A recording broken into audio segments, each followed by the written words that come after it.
শিক্ষক নিযুক্তিৰ সৈতে জড়িত এটা বহুত বেছি গুৰুত্বপূৰ্ণ বিষয় আপোনালোকৰ সৈতে আলোচনা কৰিব ওলাইছোঁ। সকলোৱে লাইক এটা কৰিবলৈ একেবাৰে নাপাহৰিব আৰু আপোনালোকৰ বন্ধু বান্ধৱীৰ সৈতে শ্বেয়াৰ কৰি দিবলৈ ভিডিঅ'টো একেবাৰে নাপাহৰিব।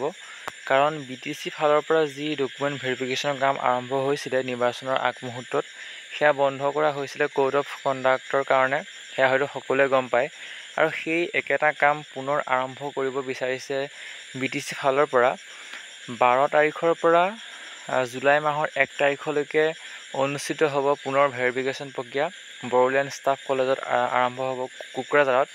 আপোনালোকে আপোনালোকৰ চিৰিয়েল নাম্বাৰসমূহ চাই লওক আৰু আপোনালোকৰ যিটো কেণ্ডিডেট চিৰিয়েল নাম্বাৰটো আপোনালোকে চাওক আৰু ডেটটো চাওক, আৰু সেইটো মিলাই আপোনালোকে ডকুমেণ্ট ভেৰিফিকেশ্যন কৰিবলৈ যাব লাগিব।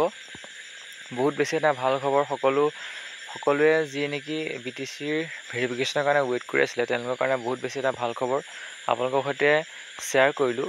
Director of education Bodoland territorial কাউন্সিলৰ ফালৰ পৰা এইটো জাৰি কৰিছে আৰু DW এতিয়ালৈকে হোৱা নাই, সেয়া আমি আলোচনা কৰিম পাছৰ ভিডিঅ'ত। কিন্তু এই যি খবৰ, এই খবৰটো একাংশৰ কাৰণে বহুত বেছি ভাল খবৰ, সকলোৰে কাৰণে ভাল খবৰ বুলি আমি ক'ব বিচাৰিছোঁ। কাৰণ BTC যদিহে ভেৰিফিকেশ্যন বা এপইণ্টমেণ্ট বা merit list, final merit list যদি আগতীয়াকৈ ওলাই যায়, DW আগতীয়াকৈ যদি ওলাই যায়, তেতিয়াহ'লে বহুত বেছি কিছুমান পজিটিভ চাইন আছে, সেইখিনি আমি পিছত আলোচনা কৰিম। আজি কথাটো আপোনালোকৰ সৈতে শ্বেয়াৰ কৰিলোঁ। সকলোৱে লাইক কৰিব আৰু শেষত পুনৰ কৈছোঁ শ্বেয়াৰ কৰি দিবলৈ একেবাৰে নাপাহৰিব, যিসকলে নেকি ৱেইট কৰি আছে। আৰু যি বড়োলেণ্ড এৰিয়া কাউন্সিলৰ যিটো অফিচিয়েল ৱেবছাইট, সেই অফিচিয়েল ৱেবছাইটতে গোটেই আপোনালোকে লিষ্টখন পাব। আপোনালোকে ডাউনলোড কৰি ল'ব আৰু পৰৱৰ্তী সময়ত ইয়াৰ সম্পৰ্কে পুনৰ আমি আলোচনা কৰিম। ধন্যবাদ।